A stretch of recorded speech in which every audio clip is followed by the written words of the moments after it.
कि अच्छी सूरत को संवरने की जरूरत क्या है। वाह, अच्छी सूरत को संवरने की जरूरत क्या है, सादगी में भी कयामत की अदा होती है। अरे वाह वाह वाह। कि सिंपलिसिटी भी कयामत ढा जाती है अगर वो हो उस लेवल की। शायरी में और गजल में क्या फर्क है? देखें, गज़ल भी एक शायरी की फॉर्म है, शायरी एक ब्रॉडर टर्म है। ब्रेकअप करने का बहाना चाहिए आज लोगों को, क्योंकि उनके पास एक इशू होता है कि मेरे साथ इस लेवल पे फिट नहीं है तो चलो इसको छोड़ दो।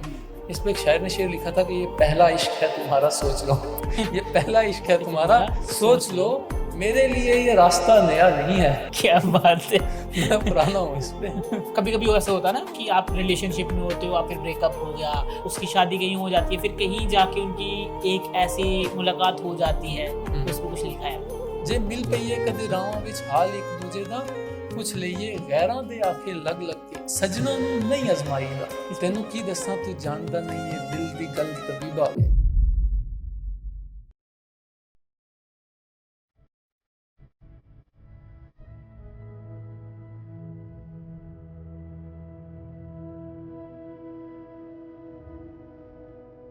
Welcome to another episode of Raw Hit Talks. आज के जो हमारे गेस्ट हैं उनका नाम है हुसनैन काजमी, जो कि सुरनकोट से आए हुए हैं। तो आपका बहुत बहुत स्वागत है भाई हमारे इस पॉडकास्ट में। थैंक यू कैसे हो भाई। आप? मैं ठीक हूँ, आप सुनाएं, आप कैसे हैं? बहुत बढ़िया है। मेरी जब आपसे बात हुई थी तो आप एक लैंडस्केप पेंटिंग करते हैं और साथ में आप पोइट हैं, जी राइट? जी बिल्कुल। तो बताइए मुझे कि कहाँ से ये क्रेज आया लैंडस्केप पेंटिंग करने का? लैंडस्केप पेंटिंग करने का क्रेज़ मुझे बचपन में आया, क्योंकि मुझे सीखना था, शौक है सीखने का। तो जब मैं थोड़ा बड़ा हुआ और मैं जब हाई सेकेंडरी स्कूल में गया तो वहाँ पे मुझे मिले एक उस्ताद, वो बहुत अच्छे आर्टिस्ट हैं, इंटरनेशनली रिनोन्ड आर्टिस्ट हैं। ओके। तो उनकी गाइडेंस पे फिर मैंने उनसे काम सीखा और इस तरह फिर मैंने आहिस्ता आहिस्ता आहिस्ता आज मुझे 8 साल हो गए हैं पेंटिंग्स करते, लैंडस्केप पेंटिंग्स। तो लैंडस्केप पेंटिंग और जो नॉर्मल पेंटिंग होती है दोनों में डिफरेंस क्या होता है? देखें, पेंटिंग कई टाइप्स की होती है। जैसे कुछ आर्ट वर्क होता है जिसमें पोर्ट्रेट बनाया जाता है, इंसान की सूरत बनाई जाती है। कुछ ऐसे आर्ट वर्क्स होते हैं जिसमें सिर्फ मॉडर्न आर्ट किया जाता है। कुछ ऐसे होते हैं जो एब्स्ट्रैक्ट होते हैं, सिर्फ कलर फेंक के आपको कुछ एक पिक्चराइजेशन शो करनी होती है। तो अपने अपने हिसाब से इंसान उस तरह देखता है उसको। जो मैं स्पेसिफिक आर्ट करता हूँ लैंडस्केप, इसमें एक स्पेसिफिक जगह की सीरेनिक ब्यूटी को देखा जाता है और फिर या तो वहीं पे कैनवस लगाया जाए और उसको उतार लिया जाए।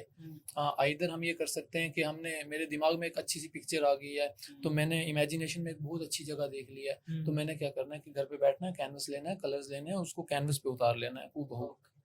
कितना टाइम लग जाता है एक पेंटिंग आपको बनाने में? डिपेंड करता है डिटेलिंग पे। एक पेंटिंग बनाने में 10 दिन भी लग जाते हैं, 20 दिन भी लग जाते हैं, 1 महीना भी लग जाता है, 2 दिन भी लग जाते हैं। तो जो आप ये पेंटिंग बनाते हो, ये मतलब आप एज अ पेड भी बनाते हो? लोग अगर ऑर्डर दें आपको तो आप वो भी करते हो या नहीं? आप अपने शौक पे के लिए ही करते हो, पैशन है आपका ये? हाँ, पैशन है मेरा ये पेंटिंग करना, बट अगर कोई पेड ऑर्डर दे तो मैं उसको पेंटिंग बना के दे देता हूँ। आज तक करें आपने? हाँ, 1-2 मैंने पेंटिंग्स बना के दी हैं। पोइट कैसे बन गए यार? मतलब क्या कहानी होगी ऐसे? क्योंकि शायर या पोइट बनना इतना आसान नहीं है और हर कोई भी नहीं बन सकता है। तो कैसे आया गया मैं पोइट बनूं, ये कहाँ से आ गया? ये मुझे शौक था शायरी पढ़ने का बचपन से। किसकी शायरी पढ़ते थे आप? अ, जो भी मिल जाए, बट मुझे ज़्यादा मोटिवेट किया था कुछ गज़लों ने, जो नुसरत साहब की गज़लें हैं, इन्होंने मुझे बहुत मोटिवेट किया था। शायरी में और गजल में क्या फर्क है? देखें, गज़ल भी एक शायरी की फॉर्म है, शायरी एक ब्रॉडर टर्म है। तो उसके अंदर कुछ भी आ सकता है, जैसे गज़ल आ सकती है, कसीदा आ सकता है, नोहा आ सकता है, उसके बाद नज़म आ सकती है, ये सब शायरी में, शायरी जो भी एक टोन में पढ़ी जाती है अच्छा, उसे शायरी कहा एक जाता है। सॉरी मैं आपको फिर रोक रहा हूँ, ये नज़म क्या होती है? नज़म नज़म एक बैर में लिखी, जैसे एक मैं आपको बताता हूँ कि बैर नज़म मतलब? मतलब एक आपके पास स्पेसिफिक एक टॉपिक है, जैसे आपको उसको कहते हैं मुसलसल नज़म। जैसे आपके पास एक टॉपिक है, औरत के ऊपर लिखना आपने, तो उसकी ब्यूटिफिकेशन करनी है, उसकी ग्लोरिफिकेशन करनी है कि उसकी आंखें ऐसी हैं, उसके नैन नक्श ऐसे हैं, उसके होंठ ऐसे हैं, वो ऐसी दिखती है, जब वो चलती है तो कयामत ढाती है, और ऐसा ऐसा ऐसा लिखना है आपको। तो उसे नज़म कहते हैं कि मुसलसल कंटिन्यूस अच्छा, है। किस नज़म से आ रही है? Okay, got it got it got it. Okay, वापस क्या बात कर रहे थे हम? हम बात कर रहे थे इसके बारे में, गज़ल के बारे गजल में, के बारे में। नुसरत साहब के बारे में। जी बताइए।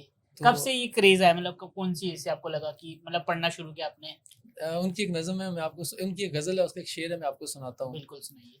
जब एक लड़की बहुत खूबसूरत हो ना, हाँ। तो आप ऐसे भी देखेंगे उसको, बिल्कुल अगर वो उसने मुंह नहीं धोया हुआ है या कुछ किया हुआ है, बिल्कुल वो सिंपल बैठी हुई है, आपको लगेगा बहुत सिंपल है, बट वो खूबसूरत है, अच्छी है, तो उसको मेकअप की ज़रूरत नहीं है क्योंकि वो नेचुरल ब्यूटी है।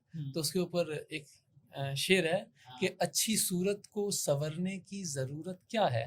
वाह, अच्छी सूरत को संवरने की ज़रूरत क्या है, सादगी में भी कयामत की अदा होती है। अरे वाह वाह वाह, कि सिंपलिसिटी भी कयामत ढा जाती है अगर वो हो उस लेवल की। अमेजिंग। और अगर कोई शरीफ है उस पे क्या है? अगर कोई शरीफ है तो शरीफ के लिए मुझे लगता है कि शेर नहीं पढ़े जाते। क्या पढ़े जाते हैं? लड़की के लिए नहीं, नॉर्मल ऐसे कोई भी शरीफ इंसान हो, लड़का हो या कोई ऐसा है स्पेशली कि हाँ, मेरे को याद आ फिर गया। उसका ऐसा ही हो सकता है कि उसका कट सकता है, क्योंकि वो शरीफ है तो उसका कट जाएगा। अच्छा, जिसका कट गया होगा उसके लिए कोई शेर सुनाओ। सारी नज़्में ही तो इसी पे लिखी है कि किसी का कट गया। मतलब अभी किसी का रिसेंटली कटा है, 1-2 दिन हुए, तो वो किस किस सिचुएशन में होगा?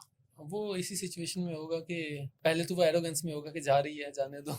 मैं थोड़ी मानता हूँ इसे। तो वो ईगो, कहेगा कि male ego. Male ego, male हाँ। फ्रेजाइल ईगो, क्योंकि वो फ्रेजाइल इसीलिए क्या कहता है क्योंकि वो बाद में टूट जाता है। तो वो कहेगा कि तू छोड़ रहा है तो इसमें खता तेरी क्या, तू हाँ, छोड़ रहा है इसमें खता तेरी क्योंकि क्या? तेरी कोई गलती नहीं है, अगर तू छोड़ रहा है, तू छोड़ रहा है तो इसमें खता तेरी क्या, क्या? हर शख्स मेरा साथ निभा भी नहीं सकता।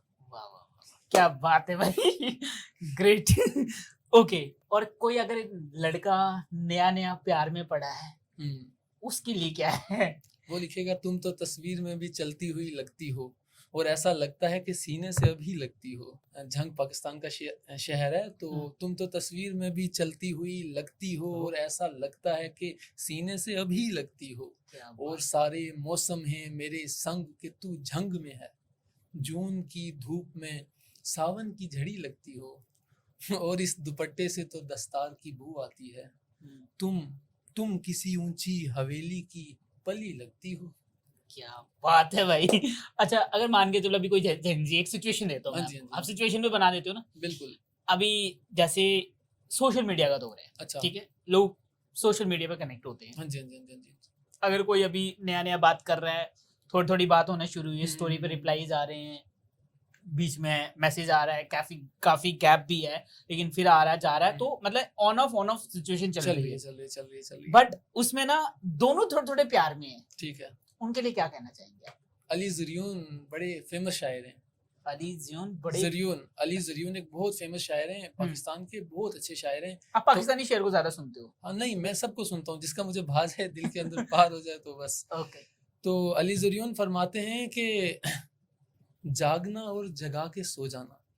जागना और जगा के सो जाना। इसका एक बैकग्राउंड सुने आप कि जब आप किसी से मोहब्बत में होते हैं ना, तो आप उसे कहते हैं जागना, मैं आ रहा हूँ, मैं वेट करना, मैं थोड़ा बिजी हूँ, आ रहा हूँ।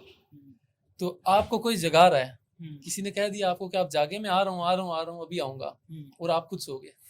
अक्सर हुआ, हर लड़के के साथ, हर लड़की के साथ हुआ होगा एक ना एक टाइम पे। तो वो शायर फरमाता है कि जागना, कि मुझे खुद तो मुझे जगाना और मुझे जगा के तो सो गई या सो गया, तो जागना और जगा के सो जाना, रात को दिन बना के सो जाना, और टेक्स्ट करना तमाम रात उसको, टेक्स्ट करना तमाम रात उसको, उंगलियों को दबा के सो जाना। वाह भाई वाह। और उंगलियों को दबा के सो जाना, और देखना क्या वो ऑनलाइन है, देखना क्या वो ऑनलाइन है, देखना मुस्कुरा के सो जाना। क्या बात है। ओके, अच्छा मेरे को एक चीज बताओ, एक शायर तभी बना जाता है जब उसका दिल टूटा होता है जी। तो अपनी लव स्टोरी के बारे में बताओ। कहीं ना कहीं आपका भी दिल टूटा होगा, कुछ तो रहा होगा, कुछ तो मजबूरियां रही होंगी, है ना, कुछ तो मजबूरियां रही होंगी। ऐसा जरूरी भी नहीं है, देखें, बट अगर बन के आ रहे हैं ना खुद के अंदर से, तो फिर तो कुछ कहानी होती है। मतलब कहानी ऐसे कुछ ऐसी खास कहानी नहीं है मेरी, क्योंकि मैं जेन्युइन रहूंगा थोड़ा, क्योंकि मुझे बचपन से शौक था शेर पढ़ने का, क्योंकि किसी को लिटरेचर से मोहब्बत होती है, जैसे मुझे आर्ट, कल्चर और लिटरेचर से बहुत ज्यादा मोहब्बत है। अगर कोई कल्चरल चीज है। अच्छा, मोहब्बत और प्यार में क्या फर्क है? अच्छा, हाँ। प्यार किसी से भी हो सकता है। अच्छा, मेरा मानना है हम्म, हर एक के लिए ये डेफिनेशन वेरी करती है अपने अपने हम्म, हिसाब से। कोई इश्क की 10 डेफिनेशनें हम्म, देगा, कोई मोहब्बत की, कोई प्यार की। हम्म, लेकिन प्यार और मोहब्बत एक ही बला के दो अलग अलग नाम है, स्टेजेस होते हैं कि ओके, शुरू में प्यार होता है, जब हम्म, वो गहरी हो जाती है तो मोहब्बत हो जाती है। और ओके, जब वो एक तरफा हो जाती है मीन्स एक तरफ की के सिर्फ आपको उसी वही चाहिए और कुछ नहीं चाहिए आपके आगे दुनिया का हर इंसान या हर लड़की या हर लड़का ला के रख दिया जाए, बट आपको वही चाहिए, तब वो इश्क हो जाता है। प्यार, मोहब्बत और इश्क, इश्क। तीनों पे एक एक शायर सुना दो भाई। तीनों पे एक एक शेर। हाँ, तो प्यार पे शेर है कि हद से ज्यादा भी प्यार मत करना, दिल हर किसी पर निसार मत मत करना, करना, और क्या खबर किस जगह पे रुक जाए, क्या खबर किस जगह पे रुक जाए, किस जगह पे रुक जाए, सांस का एतबार मत मत करना। करना। और शायर फरमाता है कि तू इधर उधर लोगों से मत पूछना मेरे बारे में कि हाँ, मैं कहाँ पे हूँ, तुझे लोगों से इन्फॉर्मेशन लेने की जरूरत नहीं है, मैं खुद ही तेरे पास आ जाऊंगा। हद से ज्यादा भी प्यार मत करना, दिल हर किसी पर निसार मत करना, क्या खबर किस जगह पे रुक जाए, सांस का एतबार मत मत करना, और तीर तेरी तरफ ही आएगा, तीर तेरी तेरी तरफ ही आएगा, तू हवा में शिकार मत करना। वाह वाह वाह, क्या बात है भाई, जबरदस्त। नेक्स्ट। तो ये दिल पे लगने वाली बात थी मुझे लगता है। हाँ, हाँ, आसिफ तस्कीन एक शायर है, बड़े अच्छे शायर हैं, उनका शेर सुनाता हूँ। असद तस्कीन वो कहते हैं कि मुझे यकीन है ज़हमत नहीं करेगा कोई, बिना गरज के मोहब्बत नहीं करेगा करेगा कोई, कोई, कि अगर ज़रूरत नहीं है तो मोहब्बत में नहीं पड़ेगा कोई। मुझे यकीन है ज़हमत नहीं करेगा करेगा कोई, कोई, बिना गरज के मोहब्बत मोहब्बत नहीं नहीं करेगा करेगा कोई, कोई। और ना खानदान में पहले किसी ने इश्क किया, हमारे बाद भी ये हिम्मत नहीं नहीं करेगा करेगा कोई। कोई। और तमाम रात हम एक दूसरे को देखेंगे, तमाम रात शरारत नहीं करेगा कोई। क्या बात है भाई, अमेजिंग, बहुत और बढ़िया। इश्क के ऊपर शेर सुनाता हूँ सुनाओ एक। अभी इसके ऊपर। इश्क की खाई में बच्चा भी उतर जाता है, इश्क एक कुआं है। हम्म, एक इन्फेंट जो छोटा बच्चा होता है ना, उससे अपनी माँ से बहुत ज्यादा मोहब्बत होती है। तो हालांकि उसका प्यार अनकंडीशनल होता है, तो वो इश्क होता है। जब आपको बच्चे को अपनी माँ से दूर जुदा करते हैं ना, दूर करते हैं, तो वो रोने लगता है। क्यों? क्योंकि उसको अपनी माँ से के साथ रहना है, तो उसको उससे इश्क है, एक तरफा या दो तरफा, बट उसे उससे इश्क है। तो शायर कहता है कि इश्क की खाई में, ये खाई या कुआं है, जो गिर गया वो बाहर नहीं आ सकता। इश्क की खाई में बच्चा भी उतर जाता है, फल कभी पेड़ से कच्चा भी उतर जाता है, और घर से आती है लिपट कर वो बड़े भुरके में, कॉलेज आते ही दुपट्टा भी उतर जाता है। अमेजिंग यार, नाइस। और कहता है कि हम लड़के हैं तो आवाज लगाते हैं कि भाई, दोस्तों को बुलाते हैं जब कोई लड़ाई हो जाती है, बंदा कहता है यार आजा, पहुंच जा, उस जगह पे पहुंच जा, इस जगह पे पहुंच जा, कोई नहीं आता। कहता है कि मेरे अपने लोग जब मैं बुलाता हूँ नहीं आते, और एक आसमान में उड़ता हुआ परिंदा, उसे मैं बुलाऊंगा कभी आएगा, पर देखना यहाँ पे फीमेल को कितना ग्लोरीफाई करेगा वो, देखना देखना आप।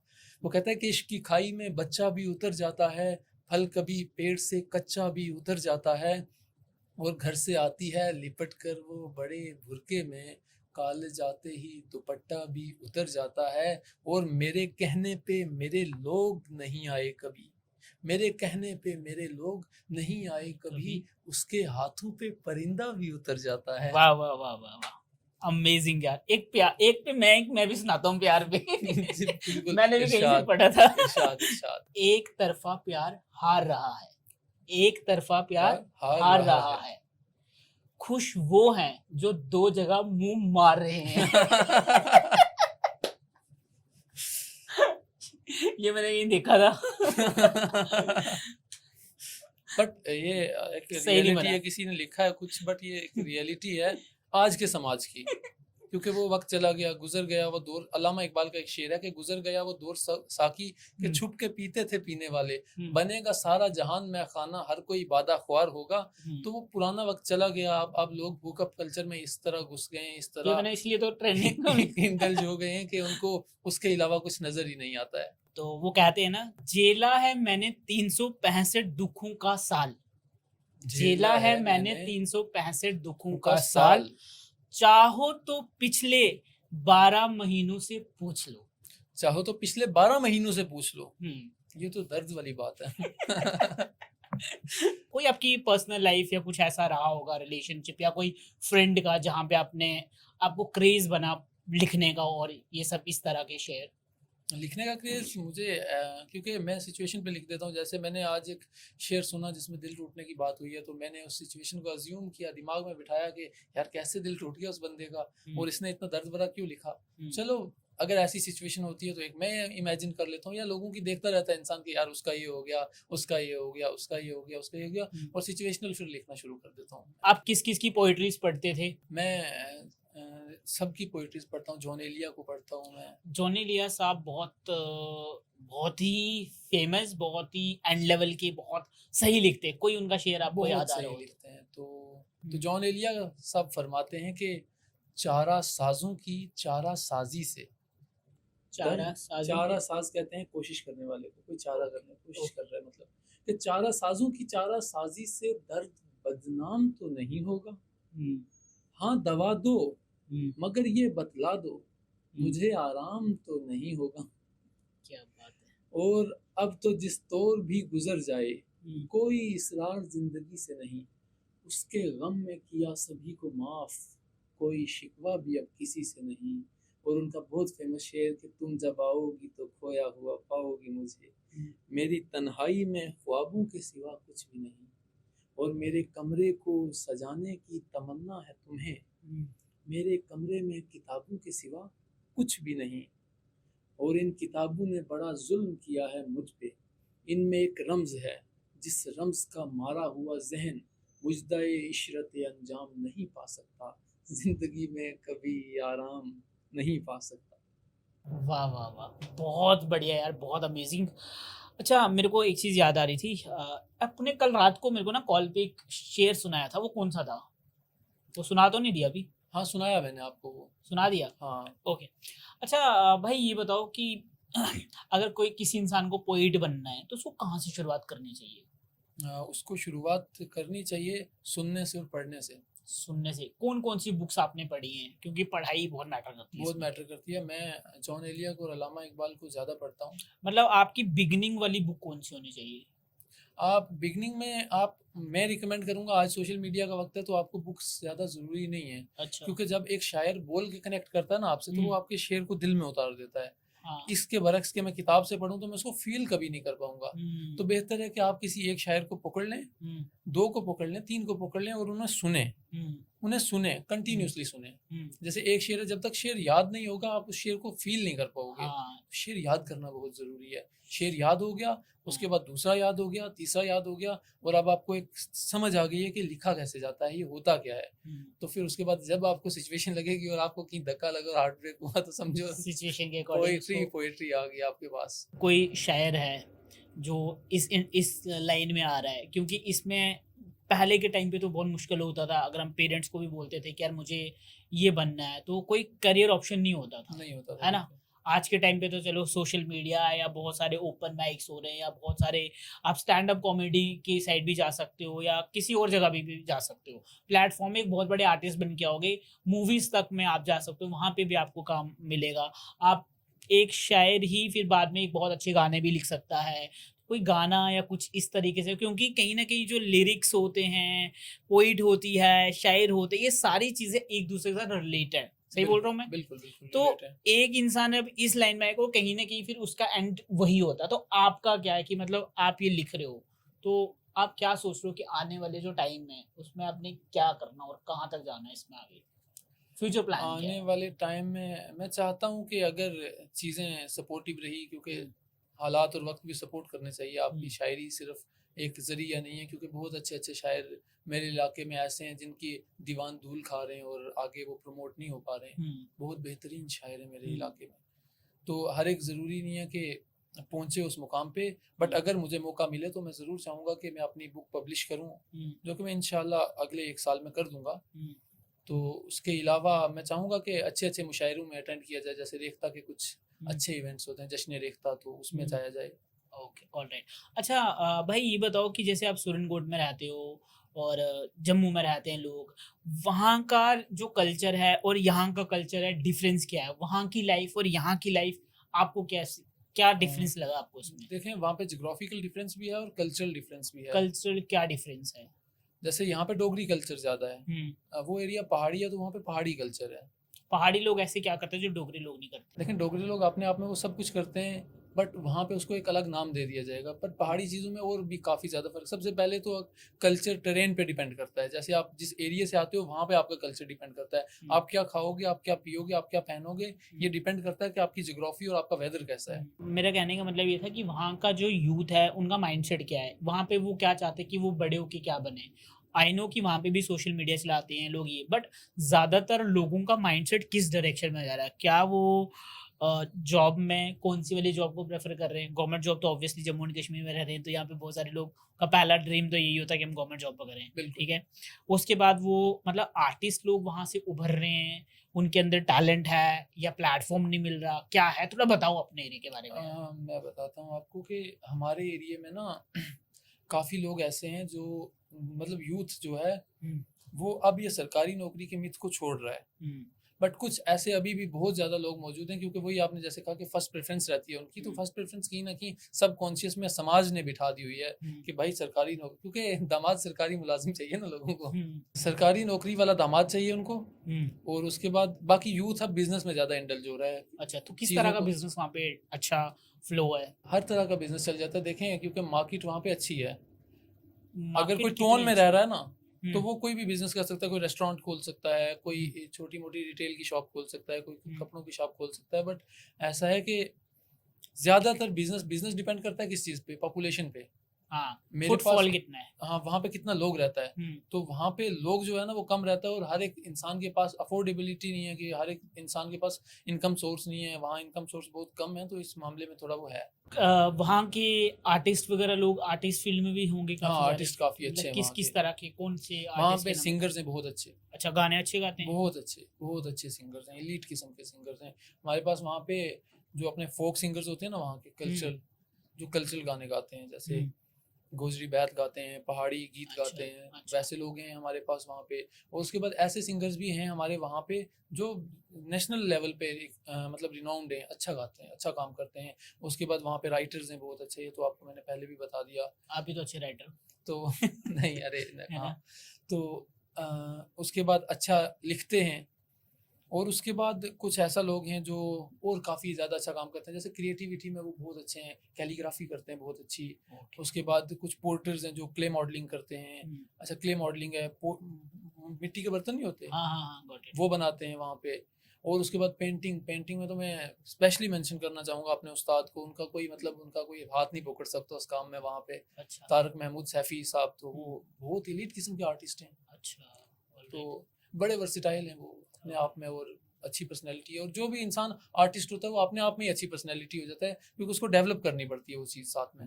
यार ऐसा क्यों होता है कि ज्यादातर लड़कों का ही मतलब लड़कियां ही लड़कों को डिच करती है, या ऐसा भी होता है कि लड़के लड़कियों को डिच करते हैं? वैसे तो दोनों तरफ होता दोनों है, तरफ है। बट ज्यादातर जो दिखाया जाता है वो दिखाया जाता है कि लड़की ने लड़के को डिच किया।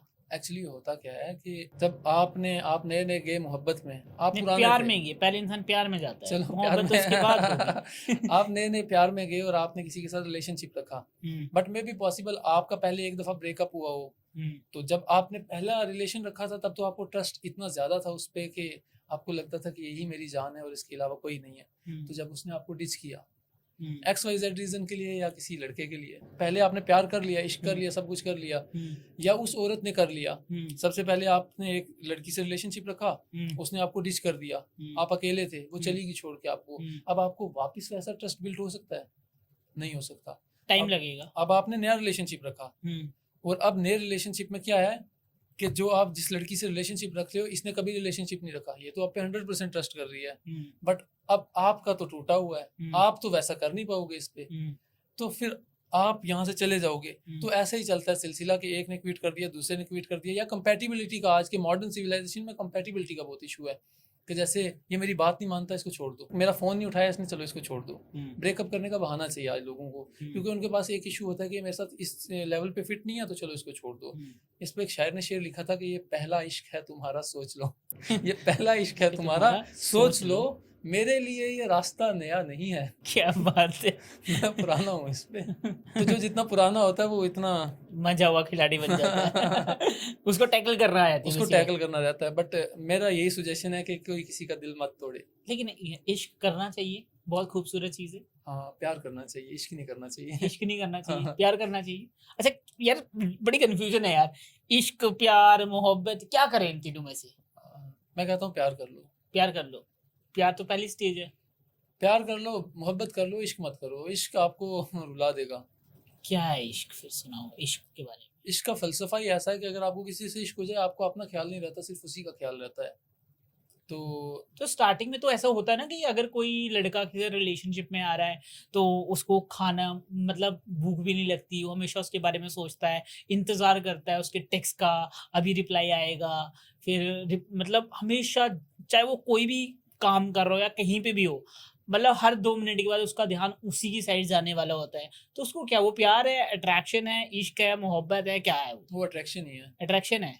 बट बट सोच तो इसमें भी वही रहा है, उसको सोच तो भूख वो भी नहीं लग देखे, रही, वो इसको इंतजार कर रहा है। अट्रैक्शन को एक्चुअली इंसान के बीच में बड़ा मुश्किल हो जाता है। शुरू शुरू में अट्रैक्शन होती है, बीच में उसको मोहब्बत हो जाती है उससे, फिर बाद में उसको अगर एक पार्टी को इश्क हो जाए तो दूसरा उसको छोड़ के चला जाता है। बड़ा मुश्किल, मतलब इश्क ना करें। इश्क ना करें। आपको मैं एक शेर सुनाता हूँ कि रिंद तो फिर रिंद है, रिंदों की हकीकत क्या है, ये अगर चाहें तो जाहिद को शराबी कर दें। मतलब कि अगर आप इश्क करोगे ना, तो ये नॉर्मल चीज़ें तो छोड़ो, अगर इश्क कराने वाला चाहे आपको, तो जाहिद आबिद एक बहुत अच्छे इंसान को, एक बहुत सोफेस्टिकेटेड इंसान को भी शराबी बना दे। यहाँ से शराबी से याद है, आपने देखा होगा जब ब्रेकअप होता है तो बहुत सारे यंगस्टर्स मतलब शराब पीने लग जाते हैं, सिगरेट स्मोक करना लग जाते जी हैं। बिल्कुल। ऐसा क्यों होता है? मैंने तो कभी पी नहीं। मैं बता नहीं सकता, बट हाँ, नहीं, मैं ब्रेकअप तो आपके शायद औरों का भी हुआ आपके होगा। इस प्लेटफॉर्म से एक जरूर बात कहना चाहूंगा। मैं यूथ को, स्पेशली यूथ को ये कहना चाहूंगा कि अपने आप को इन चीजों से दूर रखें, इश्क क्योंकि से। इश्क से बाहर आ जाएंगे आप। हाँ, एक वक्त के बाद आप अपने दिल को हील कर लेंगे, अपने दिमाग को समझा लेंगे। पर बट नशे अगर से आप एक बार नशे में घुस गए ना, इसको आप ही। जिंदगी में कभी बाहर नहीं आ सकते। इसलिए इन चीज़ों से बहुत दूर रहना चाहिए। ये जो चीज़ है ये आपको मार देगी। और ये ब्रेकअप के बाद कभी भी आप, अगर आपको ब्रेकअप हो गया ना, तो आप मूव ऑन टू तू नहीं कोई और सही, कोई और नहीं कोई और सही, बहुत लंबी है ज़मीं मिलेंगे लाख हंसी, इस ज़माने में सनम तो अकेली तो नहीं। क्या तो बात जाने दो उसको। नहीं को ले आओ, रिप्लेस कर दो, इमीडिएट रिप्लेसमेंट कर दो, बट नशे की तरफ मत जाओ। ओके। अच्छा, मेरा सवाल ये है कि अगर किसी ने प्यार नहीं करा आज तक, क्या वो लाइफ में उतनी चीजें अच्छी कर सकता है जिसने कभी प्यार नहीं किया हो, या एक बार दिल टूटना जरूरी है? देखें, इंसान को इंसान बनाता ही है उसका दिल। हम्म, तो अगर उसका टूट गया है, मेरा ऐसा मानना है कि अगर वक्त पे टूट गया तो वक्त पे संभल जाएगा, वरना वो हर जगह अट्रैक्ट हो जाएगा। वो अपने आप को संभालेगा कैसे? अगर हर नई चीज़ से वो जुड़ जाएगा। अगर मैं एक इंसान हूँ और मुझे एक लड़की से मोहब्बत होगी है, आज मुझे इससे मोहब्बत होगी है, कल मुझे उससे हो जाएगी, कल आज इससे प्यार है, कल उससे हो जाएगा, तो मैं अपने काम पे कैसे फोकस करूंगा? एक बार टूट गया तो उसको लगेगा सब मुंह माया है, जाने दो इसको।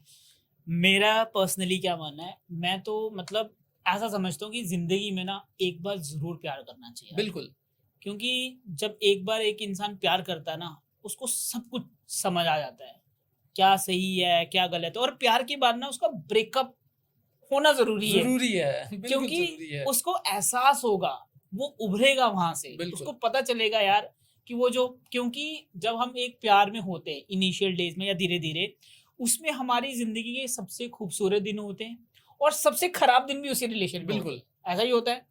लेकिन इसमें मेजोरिटी ऑफ ज्यादा खराब होते हैं। बिल्कुल। लेकिन हम जीते किस में हैं? सबसे खूबसूरत वाले दिनों को लेके हम उन्हीं यादों में हमेशा जीते हैं।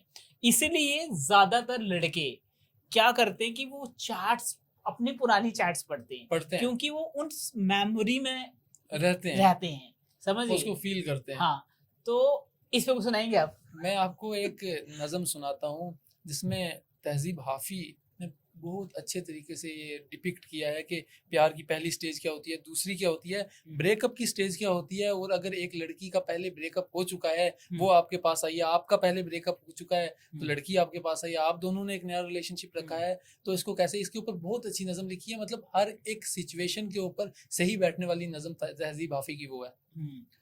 वो कहते हैं कि तू किसी और ही दुनिया में मिली थी मुझसे, तो किसी और ही दुनिया में मिली थी मुझसे। तू किसी और ही मौसम की महक लाई थी और डर रहा था कि कहीं जख्म न भर जाए मेरे, और तू मुट्ठियां भर भर के नमक लाई थी। क्या बात है। तो और ही तरह की आंखें थी तेरे चेहरे पे, तू किसी और सितारे से चमक लाई थी। एक्स, उसका एक्स कोई और सितारा है। तो तू किसी और सितारे से चमक लाई थी और तेरी आवाज ही सब कुछ थी मुझे मुन से जां। क्या करूं कि तू बोली ही बहुत कम मुझसे, तेरी चुप से ही ये अंदाजा किया था मैंने, जीत जाएगा किसी रोज तेरा गम मुझसे। क्या बात है। शहर आवाजें लगाता था मगर तू चुप थी। शहर दिल, हम्म, शहर आवाजें लगाता था मगर तू चुप थी। हम्म, ये ताल्लुक मुझे खाता था मगर तू चुप थी। और वही अंजाम है जो इश्क का आगाज से है, तुझे पाया भी नहीं था कि तुझे खोना था। चली आती है यही रस्म कई सदियों से, यही होता है यही होगा यही होना था। और पूछता रहता था तुझसे कि बता क्या गम है, पर तेरी आंख में आंसू भी नहीं होते थे। मैंने अंदाजे लगाए कि सबब क्या होगा, पर मेरे तीर तराजू भी नहीं होते थे। और जिसका डर था मुझे मालूम पड़ा लोगों से, फिर वो खुशबख्त एक्स, फिर वो खुशबख्त पलट आया तेरी दुनिया में। जिसके जाने पे तूने मुझे जगह दी थी दिल में, मेरी किस्मत में ही घर खाली जगह लिखी थी। तुझसे शिकवा भी अगर करता तो कैसे करता। मैं वो सब्जा था जिसे रौंद दिया जाता है, मैं वो जंगल था जिसे काट दिया जाता है, मैं वो दर था जिसे दस्तक की कमी खाती है, मैं वो मंदिर था जहां टूटी सड़क जाती है, मैं वो घर था जिसे आबाद नहीं करता कोई, अरे मैं तो वो था कि जिसे याद नहीं करता कोई। खैर इस सब को छोड़ बता कैसी है, तूने चाहा था जिसे वो तेरे नजदीक तो है।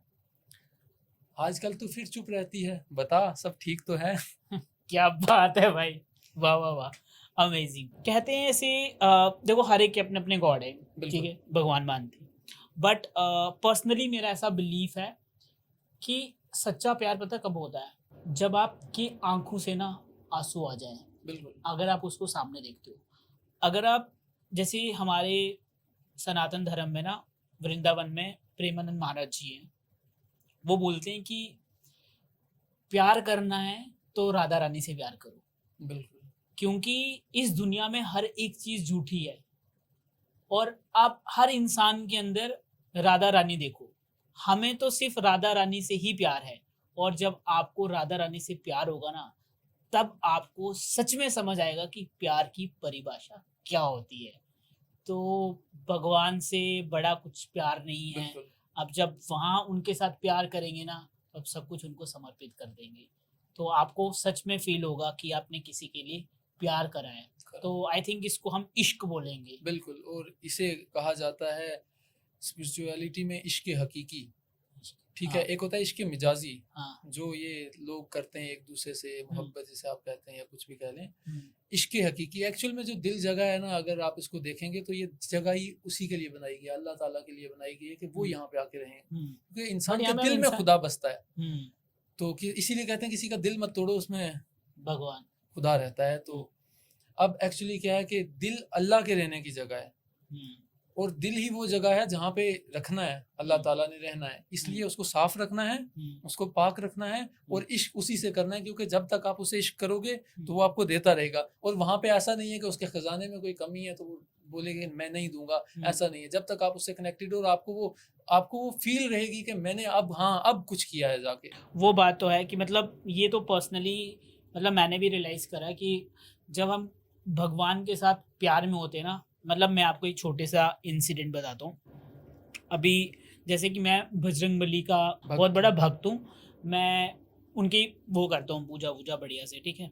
तो मेरे को कभी भी कुछ होता ना, तो स्टार्टिंग में एक दिन की बात है कि मैं ऐसे मंदिर गया हुआ था, तो आई वॉज लाइक कि बजरंगबली क्या यार, सारा काम सही नहीं हो रहा है, ऐसा वैसा ये वो।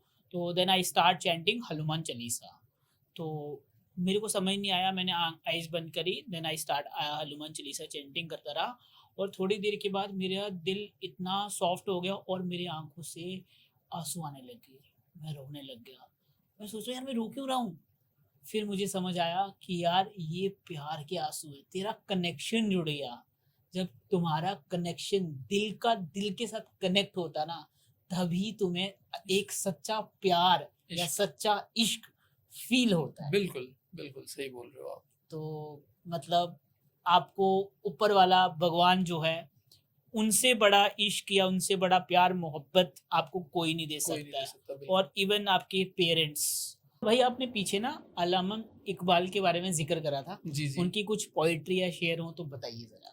अल्लामा इकबाल जैसा बंदा मुझे लगता है अभी 100 साल में कोई पैदा हुआ नहीं है। अच्छा। उनकी डेथ के बाद उन जैसा कोई पैदा नहीं हुआ। वो बहुत वर्सेटाइल फिलोसोफर और पोइट हैं। उनके एक एक चीज़ मैं बता देता हूँ आपको कि जो उनका टॉपिक है ना वो बहुत डाइवर्स है। सोशल है, पॉलिटिकल है, रिलीजियस है। और at the time before the independence वो लिखते थे, जो जैसे उन्होंने लिखा हो कि सारे जहाँ से अच्छा हिंदुस्तान हमारा, हम बुलबुलें हैं इसकी, ये गुलसिता हमारा, मजहब नहीं सिखाता आपस में बैर रखना, हिंदी है हम वतन है हिंदुस्तान हमारा, ऐसा ही कुछ। तो अल्लामा इकबाल बहुत वर्सेटाइल हैं। और उनकी एक नज़म है कि जैसे आप हम औरत पे बात कर रहे थे, उसमें वो कहते हैं कि औरत और तालीम के ऊपर एक उनकी नज़म है कि तहजीब फ़रंगी है अगर मर्गे उमूमत, है हज़रत इंसान के लिए इसका समर मौत, जिस इल्म की तासीर से जन होती है नाजन, कहते हैं उसी इल्म को अरबाब नज़र मौत, और बेगाना रहे दीन से अगर मदरसा जन, है इश्क मोहब्बत के लिए इल्म हुनर मौत। तो काफ़ी टिपिकल लिखते हैं, बहुत मुश्किल, क्योंकि ये एक शेर अपने आप में एक किताब के जितना है, तो उसको डिकोड करना पड़ता है जी। और कोई? हाँ, अल्लामा इकबाल की इब्लीस की मजलिस शूरा मेरी बड़ी फेवरेट है। उसमें वो ऐसे डेविल की एक कॉन्फ्रेंस होती है। अच्छा। तो ऐसे मान लीजिए कि राउंड टेबल लगा हुआ है, इसमें यहाँ पे शैतान बैठा हुआ है, डेविल। तो जब भी कोई बड़ा सीईओ बैठता है तो उसके साथ में उसके छोटे छोटे बैठते हैं वर्कर्स। तो कोई मैनेजर होगा, कोई पीआर मैनेजर होगा, कोई टीम का कोई बंदा होगा, ऐसे 10 बंदे बैठे हैं उसके, और वो भी छोटे छोटे शैतान है। तो अब वो डेविल की कॉन्फ्रेंस है और उसमें ओपनिंग सेरेमनी देगा डेविल खुद, इब्लीस खुद देगा। वो कहता है कि ये अनासिर का पुराना खेल, ये एटम्स और एलिमेंट्स की ये पुरानी गेम लगी हुई है, जो दुनिया जिसे तुम कहते हो। अपने उन कारिंदों को कहता है, अपने इर्द गिर्द जो बैठे हुए उसके बंदे, उनको कहता है, अपने मुशीरों को कहता है कि ये अनासिर का पुराना खेल, ये दुनिया ये दूं कि ये घटिया दुनिया तो एटम्स से बनी हुई है, एटम्स का एलिमेंट्स का खेल है, ये पुराना दुनिया दूं साकिनाने अर्श आजम की तमन्नाओं का खून, इसकी बर्बादी पर आज आमादा है वो कारसाज जिसने इसका नाम रखा था जहाने काफ नून। मैंने खुद दिखलाया फरंगी को मुलूकियत का ख्वाब, कि मैंने इंग्लैंड वाले को बोला था, भाई यूरोप वालों को बोला कि तुम कब्जा कर लो सारी दुनिया पे। मैंने दिखलाया फरंगी को मुलूकियत का ख्वाब, मैंने तोड़े मस्जिदो दैरो कलीसा के फुसूं, कौन कर सकता है उसकी आतिशे सोजा को सर्द, जिसके हंगामों में हुई इब्लीस का सोजे दुरूं। और कुछ लिखते हैं वो? गालिब का एक शेर सुनाता हूँ आपको। गालिब कहते हैं कि गालिब के अंदर एटीट्यूड बहुत है, बहुत एटीट्यूड वाले शायर हैं। गालिब कहते हैं कि बाजीचा अतफाल होता है बच्चों का playground, children's playground, वो कहते हैं बाजीचा अतफाल। तो कहता है गालिब फरमाते हैं कि बाजीचा अतफाल है दुनिया मेरे आगे, बाजीचा अतफाल है दुनिया मेरे आगे, होता है शबो रोज तमाशा मेरे आगे। गालिब साहब का एक शेर में सुनाऊं? जी जी जनाब, सुनाए। गालिब का शेर सुनाए आप। गालिब साहब ने एक बात कही थी कि फिर नहीं बसते वो दिल जो एक बार उजड़ जाते हैं, कब्र को कितना सजाओगे कोई लौट कर वापस नहीं आता। तो मतलब क्या लिखते थे यार वो बहुत डीप लिखते थे, बट वो आसान लिखते थे। हाँ, अल्लामा इकबाल बहुत डीप लिखते हैं, बट वो मुश्किल लिखते हैं। ये डिपेंड करता है कौन कैसा लिखता है, बट हर एक पोइट अपने आप में एक फिलोसोफर होता है। मेरा ऐसा मानना है कि शायरी अपने आप में एक फ़लसफ़ा है। कोई प्यार का फ़लसफ़ा करता है, कोई सोशलिज्म पे लिखता है, कोई रिलीजियस पे लिखता है, जैसा भी लिखे उसने फ़िलोसफ़ी डिफाइन की है। आप सुनाने वाले कुछ? तो मैं उमैर नजमी की नज़म सुनाता हूँ आपको कि वो कहते हैं कि मैं उसके बाद, किसके बाद? उसके बाद मुझे चली गई। अच्छा। मैं उसके बाद चल नहीं पाया किसी के साथ, मैं उसके बाद चल नहीं पाया किसी के साथ, उसने भी बस काम चलाया किसी के साथ। सही है। मैं उसके बाद चल नहीं पाया किसी के साथ, उसने भी बस काम चलाया किसी के साथ। दो लोग एक दिल में रिहाइश पजीर हैं, मुफलिस हूँ बांटता हूँ किराया किसी के साथ, और जो मुश्किलों से मैंने सिखाया था उसको दोस्त, जो मुश्किलों से मैंने सिखाया था उसको दोस्त, उसने वो इश्क करके दिखाया किसी के साथ। अरे वाह सही है यार। तो ऐसा भी हुआ है। अच्छा, थोड़ा बात करते हैं हम इश्क और ये सब प्यार मोहब्बत के बारे में। अगर मान के चलो कभी कभी ऐसा होता है ना कि आप रिलेशनशिप में होते हो, आपका प्यार बहुत आगे बढ़ा, 2 4 5 साल चला, फिर ब्रेकअप हो गया, फिर उसकी शादी कहीं और हो जाती है, तो उसकी शादी कहीं हो जाती है, फिर कहीं जाके उनकी एक ऐसी मुलाकात हो जाती है, तो उस पर कुछ लिखा है आपने? मैं आपको नुसरत साहब की गजल का एक शेर सुनाता हूँ। वो कहते हैं, जे मिल पइये कदे रावां विच, हाल एक दूजे दा पूछ लइए। मतलब एक दूसरे को पूछ लेना चाहिए हाल एक दूसरे का। अगर बिछड़े हुए है, कहीं तेरी शादी हो गई है, कहीं चली गई है, तू अब मुझे कहीं जिंदगी में अगर कहीं मिल गई है तो मुंह चढ़ा के मत चला जाना, मुझसे मेरा हाल पूछ हाल लेना। कैसे पूछेंगे उस टाइम पे? तो फिर वही धक धक धक धक दिल धड़कने लग बट जाएगा बट ना। वो कह रहा है कि फिर भी पूछना, जे मिल पइये कदे रावां विच, हाल एक दूजे दा पुछ लइए। गैरां दे आखे लग लग के सजना नू नहीं अजमाईदा। तेनू की दस्सां तू जानदा नहीं है, दिल दी गल तबीबा वे। हम्म, तो ये नज़म जो है या ये जो गज़ल है, ये अपने आप में एक पूरी होती है कि आप फील कर देते हो कि कैसे ये टच करती है इंसान को। और पुराना वक्त अच्छा था यार। मुझे ऐसा लगता है कि आज से 50 साल पहले जो आपके पेरेंट्स का, हमारे पेरेंट्स का वक्त था या उनसे पहला वक्त था, वो इस मामले में, रिलेशनशिप के मामले में बहुत अच्छा था। अगर एक जगह जुड़ गए वो, तो वो कहते थे कि आप में कहते हैं कि 7 जन्म जन्म का फेविकोल की तरह फेविकोल की कभी तरह, नहीं अगर कुछ भी छूटेंगे। हो जाए कभी नहीं छूटेंगे। बट आज के वक्त आज की में जनरेशन को क्या होगा यार? डिवोर्स रेट भी बहुत ज्यादा हो गया, अगर मैं कहूँ तो। अच्छा, डाइवोर्स पे कुछ सुना दो यार। डाइवोर्स में डाइवोर्स पे कुछ सुना दो। आप हर सिचुएशन के लिए शेर सुनना चाहते हो। यस, तो मैं उसी को शायर मानूंगा ना, जो हर सिचुएशन में शायर सुना दे। कुछ ना कुछ तो लिखा होना चाहिए हर सिचुएशन के लिए। अच्छा, मैं आपको एक और शेर सुनाता हूँ, एक नज़म सुना देता हूँ मैं आपको। सुनाओ नज़म, सुनाओ। ये भी बड़ी अच्छी नज़म है कि मुझे तुमसे कोई गिला नहीं कि मैं याद तुमको ना आ सका, मगर इतनी बात जरूर है कि तुम्हें ना दिल से भुला सका। दिले अश्क बार होता है रोने वाला। अच्छा। दिले अश्क बार तुझे क्या करूं, तू ना कुछ भी करके दिखा सका। ना इधर ही आग बुझा सका, ना उधर ही आग जला सका। ये वफा की राहों में देखी है मेरे आरजू की बस्तगी। मैं किसी के कदमों में गिर के भी ना किसी को अपना बना सका। वाह क्या बात है भाई, अमेजिंग।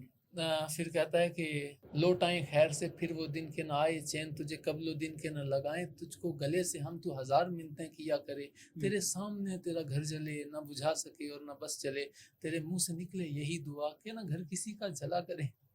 वाह वाह वाह, बहुत बढ़िया। अच्छा, अब जैसे अब मैं एक और सिचुएशन देता हूँ, प्यार वाली देता हूँ, डाइवोर्स डिवोर्स वाली रहने देता हूँ। अब जैसे कोई नया नया लड़का है, ठीक है, और लड़की है, नए नए प्यार में पड़े हैं, अब उनके लिए कुछ पेश करो। मोहब्बत में जैसा सुन रखा था वैसा कुछ नहीं होता। कैसा होता फिर? यहाँ बस बंदा मरता है, ज्यादा कुछ नहीं होता। अरे नया नया पहले दिन ही डरा दिया मेरे को शेर सुना के।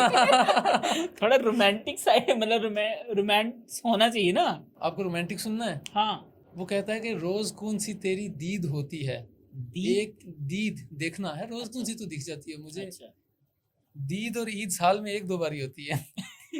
तो रोज कौन सी तेरी दीद होती है, एक ही दिन तो ईद होती है। और कोई बदली उमड़ ही आती है जब भी गर्मी शदीद होती है। हाय कासिद की दिल शिकन सूरत, हाय कासिद की दिल शिकन सूरत जैसे खत की रसीद होती है। और हम कलंदर जो नोश करते हैं उस नजर की कशीद होती है। बहुत बढ़िया यार। और अगर जैसे मान के चलो एक लड़का एक लड़की को पसंद करता है, वो एफर्ट्स मार रहा है, बट लड़की आगे से कुछ रिस्पॉन्ड नहीं दे रही, क्या शेयर बनता है? वो उसको दूसरे की बात, लड़का एफर्ट्स मार रहा है बट उसकी किसी सहेली ने उसको कहा होगा ना कि यार ये सही नहीं है। नहीं मतलब हो सकता है हल्का फुल्का बात कर रही होगी, हाँ कुछ भी हो सकता है। वो शायर कहता है कि गैर की बातों पे एतबार आ ही गया। गैर की बातों में मेरे बारे में तू सोच रही है गलत, मुझसे बात नहीं कर रही, मेरी एफर्ट्स को तू सराह नहीं रही है, तो मतलब किसी और की बातों में आ गई है। गैर की बातों का एतबार आ ही गया, मेरी जानिब से तेरे दिल में गुबार आ ही गया। जानता था बेवफा खा रहा है झूठी कसम, सादगी देखी तो एतबार आ ही गया। और जी में था है हश्र अब न बोलेंगे कभी, बेवफा सामने आया तो प्यार आ ही गया। बहुत बढ़िया यार। कोई गरीबी और अमीरी पे है शेर? हाँ बताओ फिर। ये फिल्मों में ही सबको प्यार मिल जाता है आखिर में, लेकिन सचमुच में इस दुनिया में ऐसा कुछ नहीं होता। मेरी गुर्बत ने मुझसे मेरी दुनिया छीन ली हाफी, मेरी गुर्बत ने मुझसे मेरी दुनिया छीन ली हाफी। मेरी अम्मा तो कहती थी कि पैसा कुछ नहीं होता। क्या बात है। चलो अब मैं एक सुनाता हूँ मैं भी। जी अमीरों ने गरीबों के लिए, अमीरों ने गरीबों के लिए, अमीरों ने गरीबों के लिए खुदा के अलावा कुछ नहीं छोड़ा। कैपिटलिज्म। इसके अलावा भी बहुत चीज़ें हैं, अगर हम प्यार की बात करें तो बताओ यार बहुत कुछ कुछ है। प्यार। आप प्यार अच्छा थोड़ा बात करो ना, जैसे कि मान के चलो अब हम एक रिलेशनशिप में है, मैं एक मतलब मैं नहीं। मैं आपको एक बात बताता हूँ हम्म। कि जब भी आप किसी से प्यार करेंगे ना, हाँ। तो आप, मेरा ऐसा मानना है कि आप एक तरफा होके करें। आप माने कि ये इंसान आपके साथ रहेगा, ना रहना ना रहना तो उसके बस में है, ठीक है। बट वो जाना चाहता है, अगर वो तो जाने दो, उसको रुकना चाहता है तो रुकने दो। किसी को कभी भी ना किसी के ऊपर कब्जा नहीं करना है कि ये मेरा है, ये मेरी प्रॉपर्टी है। चाहे वो आपकी बीवी है, आपके साथ शादी की हुई है उसने, बट कभी भी उसके ऊपर कब्जा नहीं करना है।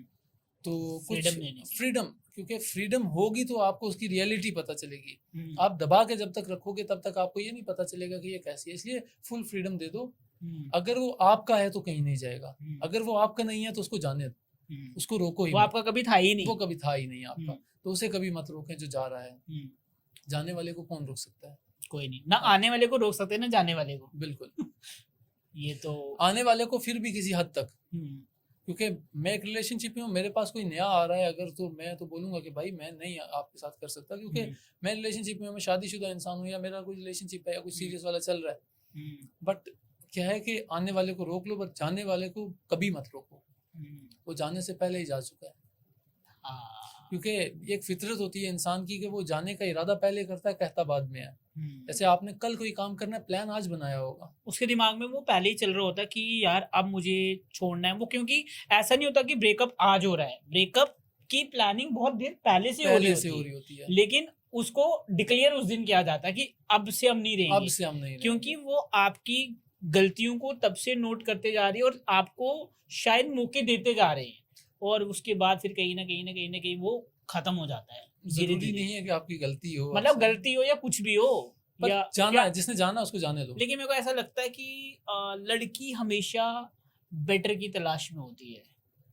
हाँ, 95-96%। लेकिन लड़के इसमें नहीं होते। लड़कों का क्या है, आजकल एक वो काफी फेमस मीम है आशीष चंचलानी की, वो कहता है कि लड़की होनी चाहिए और जिंदा होनी चाहिए, बाकी क्या है। तो एक्चुअली क्या है कि समाज ने एक रिस्ट्रिक्शन लगा दिया ना। अगर पहले ऐसा क्यों नहीं था, इसमें भी एक मैं आपको एक एस्पेक्ट दिखाता हूँ कि पहले इसलिए नहीं था ऐसा क्योंकि लोग क्या करते थे, शादी करते थे, शादी करने के बाद अपना घर गृहस्थी देखते थे, तो वो चीजें चलती थी। अब शादी का रेट ही इतना महंगा कर दिया, उसको इतना ओवर एग्जैजरेट कर दिया है कि आप शादी कर ही नहीं सकते हो। पहले आप लेके जाओगे तो आपको कुछ अमाउंट ऑफ गोल्ड लेके जाना पड़ेगा, कहेंगे फलाने रिश्तेदार ने इतना दिया था, आप इतना कम दे रहे हो, उसने इतना दिया था। उसके बाद आपको फिर ये करना है, लड़के के पास जॉब होनी चाहिए, ये होना चाहिए, वो होना चाहिए। यार इतनी 8 बिलियन के करीब पॉपुलेशन है हमारे वर्ल्ड की। अब मुझे बताओ कि कहाँ से सब जॉब कर लें, कहाँ से सब सरकारी मुलाजिम लग जाए, कहाँ से कैसे होगा, ये नहीं हो सकता। तो मुझे लगता है कि टाइमली शादी करना एक बड़ी बात है, टाइमली शादी करा देनी चाहिए। और अगर कोई किसी से प्यार में है तो ये नहीं देखना चाहिए कि ये क्या है क्या नहीं है, तो करा देनी चाहिए उसकी। बेस्ट एज क्या है शादी की आपके अकॉर्डिंग? मेरे अकॉर्डिंग 22 to 26। फिर तो आपको कर लेनी चाहिए थी। बिल्कुल 22 to 26 आप अभी कर बच रहे हो? रहे हैं, अभी बच रहे हैं 4 खुद ही नहीं दूसरों को ज्ञान दे रहे हो यार। नहीं कर लेंगे, टाइम से कर लेनी चाहिए। वैसे भी आपके रिलीजन में शायद जल्दी करते हैं ना? हाँ जल्दी, मतलब जल्दी करके भी क्या ही है यार, मतलब अब जब इंसान को लगे तब कर लीजिए। ऐसा रिलीजन का भी कुछ ऐसा सच नहीं है, आप नहीं करना चाहते आप मत करें, वो आपका पर्सनल प्रेफरेंस है। बट जल्दी से आप कई चीज़ों से बच जाते हैं। जैसे एक इंसान ने 10 रिलेशनशिप रखे ना, तो वो अपनी बीवी को भी रिलेशनशिप की तरह ट्रीट करेगा, वैसा नहीं कर पाएगा, उसके साथ कनेक्शन वैसा नहीं बिल्ड कर पाएगा ना, क्योंकि वो उसने 6-7 जगह कनेक्शन पहले बना लिए हैं। तो उसके दिल में वो अब वो सफाई वो उस तरह से उसको नहीं कर पाएगा, मेंटेन नहीं कर पाएगा रिलेशनशिप को, इसलिए जल्दी कराई जाती है। अच्छा सोचें आप किसी से मोहब्बत करते हैं, आपकी शादी उससे एक टाइम पे होगी, जैसे आपने मोहब्बत की आपकी शादी होगी, तो आप उसी के साथ रहेंगे, आगे जो मर्जी आ जाए आपको फर्क नहीं पड़ने वाला है। बट एक गई, दूसरी गई, तीसरी गई, चौथी गई, पांचवी गई, आप बीवी भी आ गई तो आप बोलोगे एक और आ जाए। एक और बीवी। अच्छा ये शेर सुना होगा आपने शायद, बड़ा फेमस शेर है अब्दुल्ला जरीम का। कौन सा? वो फरमाते हैं, दस्ते ताजीर चूमने वाले हम हैं जंजीर चूमने वाले, ये हकीकत पसंद थोड़ी हैं तेरी तस्वीर चूमने वाले, तेरे खत को शिफा समझते हैं तेरी तहरीर चूमने वाले, रह गया खेल शाहजादी का मर गए तीर चूमने वाले, और सिर्फ बातें ही कर सका रांझा, सिर्फ बातें ही कर सका रांझा, ले गए हीर चूमने वाले। क्या बात है भाई, जबरदस्त। एक शेर है कि सबको होता है हमारा तो नहीं हो सकता, सबको होता है हमारा तो नहीं हो सकता, इश्क था, इश्क दोबारा नहीं हो सकता। और मैं तो तुझे पहले ही हार के बैठा हूँ यहाँ, अब खसारे में खसारा तो नहीं हो सकता। और जी तो चाहता है कि उसे पास बिठा लूं, लेकिन इतने लोगों में इशारा भी तो नहीं हो सकता। वाह यार, ग्रेट। बहुत मजा आया यार आपसे बात करके और काफी सारी चीजें हमें पता चली। एंड पेंटिंग के बारे में कुछ लास्ट में बताओ, जो आप लैंडस्केप पेंटिंग करते हो। पेंटिंग के बारे में मैं आपको बताता हूँ कि पेंटिंग एक ऐसा आर्ट है जो आपके वक्त को ज़ाया नहीं होने देता है। आपने अगर 20 मिनट दिए ना, तो आपने कुछ क्रिएट किया है, कुछ नया बनाया है जो आज से पहले नहीं बना हुआ था, क्योंकि वो आपकी क्रिएटिविटी है। ऐसा हर एक इंसान की क्रिएटिविटी अलग होती है। तो आपने जो बना दिया ऐसा कभी नहीं बना था, तो आपने कितना वर्सेटाइल काम कर दिया। आपने अपना वक्त अच्छे तरीके से यूटिलाइज कर लिया। आपका अगर फ्री टाइम था, आप जिसको कहते हो कि हॉबी का एक वक्त होता है, बंदा खेलने जाता है, कुछ करने जाता है, आपने कुछ बना लिया, वो आपको काम आएगा। और आपको एक सेल्फ सेटिस्फेक्शन आती है जब आप कुछ लास्ट, जब मेरी पेंटिंग फिनिश होती है और मैं उसको कहता हूँ कि हाँ यार अब बना है कुछ, अब एटलीस्ट जब मैं उसको वॉल पे लगाता हूँ तो मुझे मजा आता है उसको देख के। जब मैं उसको देखता हूँ मजा आता है। तो आपने काफी सारी पेंटिंग्स बनाई होंगी। जी, आज तक मैंने 52 आर्टवर्क्स बनाए। ओके, ग्रेट यार, बहुत बढ़िया से वर्क करो और लाइफ में काफी आगे बढ़ो। बहुत अच्छी आप शेयर भी लिखते हो और इसी तरीके से अपनी पोइट लाइफ को भी आगे बढ़ाओ। उम्मीद करते हैं कि आप बहुत दूर तक पहुंच जाओ, जिसको भी आप फॉलो करते हो वहां तक डेफिनेटली आप पहुंच पाओ। कुछ कहना चाहोगे आप? ये चीज़ कहना चाहूँगा, यूथ से कहना चाहूँगा कि अपने आप को अच्छी चीज़ों में इन्वॉल्व रखें, ना कि, क्योंकि मैं ये नहीं कह सकता कि आप रिलेशनशिप में ना जाएं, मेरा कहने से भी आपने जाना ही है। आप कहोगे तभी तो आप शेर बनाओगे, ब्रेकअप होगा तो देखें, बट नशे में ना जाएं, वो आपकी ज़िंदगी को बर्बाद कर देगा और आपकी परिवार की ज़िंदगी को तबाह कर देगा। तो मेरा यही हमेशा मैसेज रहता है जहाँ भी मैं जाता हूँ कि ज़रूर ज़रूर ज़रूर खुद को, अपने आप को नशे से बचाएं, ड्रग्स से बचाएं। बहुत मजा आया आपके साथ बात करके। बहुत अच्छा लगा आपसे। थैंक यू सो मच भाई, आप आए। ये था आज का एपिसोड। आपको इस पूरे के पूरे एपिसोड में कौन सा शेयर सबसे ज्यादा पसंद आया, जरूर कमेंट करके हमें बताइएगा। बाकी अगर आप इस चैनल पे पहली बार आए तो इसको लाइक शेयर सब्सक्राइब करना बिल्कुल नहीं भूलिएगा। और इस पूरे के पूरे पॉडकास्ट का ऑडियो एक्सपीरियंस आपको हमारे स्पॉटिफाई के ऊपर भी मिल जाएगा। तब तक अपना और अपने परिवार का ध्यान रखेगा। जय हिंद, जय Bharat. Thank you so much. Thank you भाई।